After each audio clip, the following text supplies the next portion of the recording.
আচ্ছা বাবা, মামা কি বলছে সেটা শেষ তো করতে দিবি। শেষ করার কোনো প্রয়োজনই নেই, কারণ আমি বুঝতে পারছি কি হবে শেষটা। আর দেখ, তুই হয়তো বুঝতে পারছিস, কিন্তু আর সবাই তো বুঝতে পারছে না। আমার দায়িত্ব হচ্ছে সবাইকে বুঝিয়ে বলার। আর তাই বলছি, আমার একমাত্র ভাগ্নে এমন একটা মেয়েকে বিয়ে করবে যার এত সৎসাহস। দেখ, যে মুখের ওপর এইভাবে বলতে পারে তার সঙ্গে কি ঘটেছিল, hats off, really hats off. তুমি অনেক বড় হবে মা, অনেক বড় হবে। অ্যাকচুয়ালি তোমার মামি অনেকক্ষণ থেকে ইঙ্গিত দিচ্ছিলেন, আর আমরাও বুঝতে চাইছিলাম যে উনি কি বলতে চাইছেন। আমরা চাইছিলাম কথাটা হোক সবার মাঝখানে, তা না হলে হয়তো উনি আবার অন্যভাবে রং চড়িয়ে কিছু বলতেন। আমি একটা কথা বলতে চাই আপনাদের সবাইকে। বিশ্বাস করুন, আমি খুব লজ্জিত আমার স্ত্রীর জন্য। প্লিজ আপনাদের কাছে অনুরোধ করছি, আপনারা প্লিজ এই পুরো বিষয়টা ভুলে যাওয়ার চেষ্টা করুন। অন্যের কাজের দায় আপনি নিচ্ছেন কেন? হতে পারে উনি আপনার স্ত্রী। স্ত্রীর সব ব্যাপারেই যে আপনার পছন্দ হবে তার তো কোনো মানে নেই। ডিফারেন্স তো থাকতেই পারে। আপনাকে আমরা বুঝে গেছি, আপনি অত্যন্ত ভালো মানুষ। এবার বলুন, আমার নাতনিকে কেমন লাগলো? ওই যে বললাম, লক্ষ্মী বলবো না সরস্বতী বলবো বুঝতে পারছি না। ও আমার যেমন লক্ষ্মী তেমন সরস্বতী। সবকিছু জানার পরেও আপনাদের কোনো দ্বিধা নেই তো? এক মিনিট। আমার দ্বিধা আছে।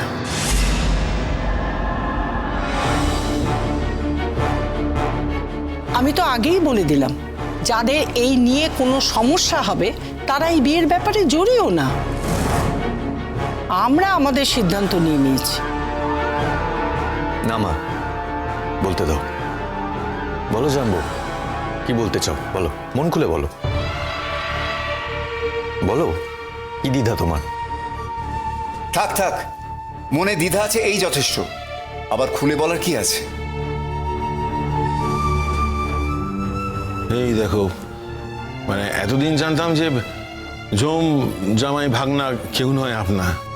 অবশ্য আপনারা তো কাউকে নিজের মানে মানছেনই না। আমি কিন্তু জামাই ক্যাটাগরির নই, আমি কিন্তু ছেলের মতো। যাকে যাক সেসব কথা। এই দেখো, তোমার বাবা কিন্তু আমাকে অপমান করছেন। অপমানের মতো কথা বলছো তাই? বুঝো, মানে আমি তো কিছু বললামই না, আমি কিছু বলা শুরুই করলাম না, তোমার বাবা আমাকে অপমান করতে শুরু করে দিলেন। এবারে কেন যে অপমান করছেন আমি বুঝতে পারছি না। দরকার নেই বলার, কারণ তুমি যা বলতে চাইছো এখানে সবাই অলরেডি বুঝেই গেছে। না কৃষাণু ভুল হচ্ছে। মানে এখানে সেই রকম মারাত্মক ইন্টেলিজেন্ট কেউ নেই যে বা যারা মানে আমি কিছু বলার আগেই বুঝে যাবে।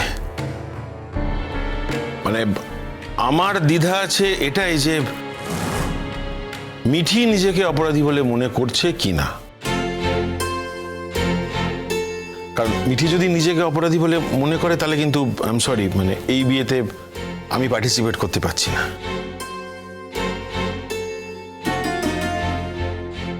আর যদি মিঠি এটা মনে করে যে ওটা একটা নিছক অ্যাক্সিডেন্ট, যারা অপরাধ করেছে তারা অন্যায় করেছে, ও সারা জীবনে কখনো আর মাথা উঁচু করে ঘুরতে পারবে না, ও সবসময় কুণ্ঠিত হয়ে থাকবে, তাহলে ওই যেটা বললাম আর কি, মানে এই বিয়েতে আমি থাকতে পারছি না। তবে হ্যাঁ, যদি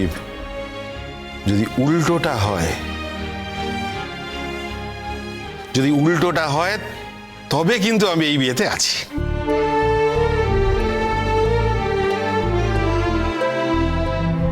মুশকিলটা হচ্ছে যে আপনারা না বড্ড অধৈর্য, আপনাদের একটু ধৈর্য নিন।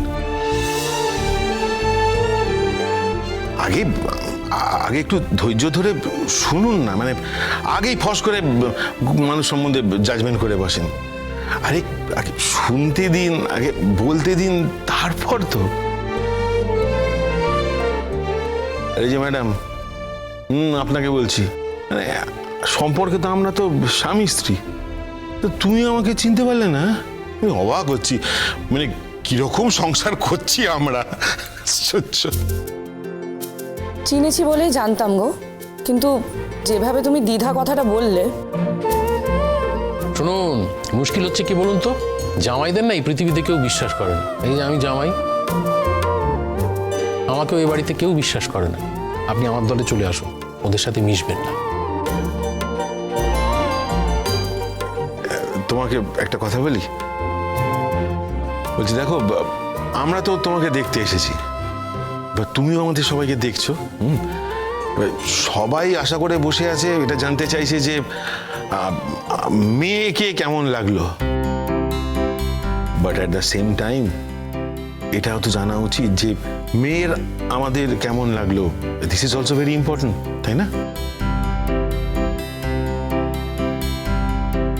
আপনারা তো সবাই ঈশ্বরের মতো, আপনাদেরকে পছন্দ হবে না আর কাকে পছন্দ হবে?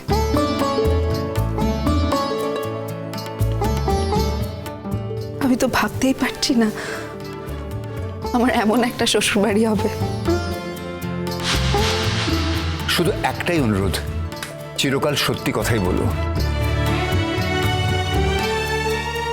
পরিবারকে মিথ্যে কথা বলে বিভ্রান্ত করো না কখনো মা। আমি আমার ছেলে মেয়েকেও তাই শিখিয়েছি, আজ আমি তোমাকেও তাই বললাম। তুমি তাই করবে আমি জানি। তুমি সত্যবতী, তুমি লক্ষ্মী মেয়ে, তুমি আবার সরস্বতী। কোনো মিথ্যে কথা তোমার কাছে জায়গা পেতে পারে না। তবু একবার বললাম,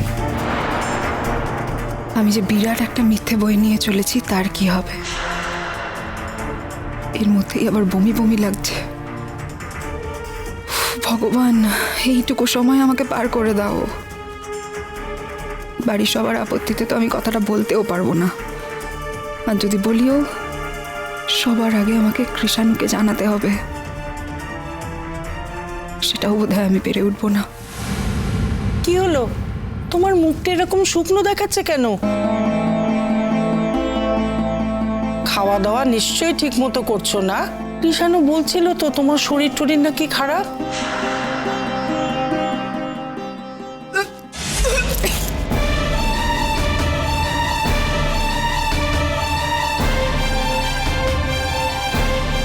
ইস, কিছুতেই মেয়েটার বমিটা কমছে না। এই মাথা ঘোরা আর এই বমি নিয়ে তো আমরা সকলে অস্থির হয়ে গেলাম, জানেন? ও যে আমায় বললো ওর আর হয় না বমি। ইনফ্যাক্ট ডক্টর তো ওষুধই দেননি, একটা আয়রন টনিক দিয়েছে। তাতে কি বমি কমবে? কবে থেকে বমি করছে ও? এই তো, তাও মানে বেশ কিছুদিন তো হলো। বমি করছে, মাথা ঘুরছে। না, বেশ কিছুদিন হয়নি। না না, মাত্র কয়েকদিনই হয়েছে। তাছাড়া বমিটাও আর আগের মতো অত হচ্ছে না। আসলে বিয়ে বাড়ি গেল না, এত উল্টো পাল্টা খাওয়া দাওয়া, ওই আর কি, ওই বদহজম হয়ে এই রকম অবস্থা হলো। তুমি বা বারবার ওর বমি আর মাথা ঘোরা নিয়ে কথা বলছো কেন, যখন দেখছো এটা পছন্দ করছে না? আর মাথা তো এখন আর ঘুরছে না। ও মা, ওই তো তখন ওর মাথাটা ঘুরে গেল মিঠির। কৃষাণু জানে তো। কি গো কৃষাণু, বলো, তখন মাথা ঘুরলো না মিঠির? হ্যাঁ, লো প্রেশার হয়েছে ওর। প্রেশারটা তো চেক করতে দিলই না আমাকে। আপনাদের মেয়ের বড্ড জেদ।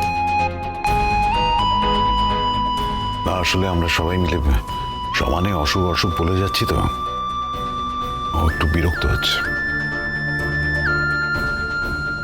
কিন্তু এরকম বমি করা তো ভালো না।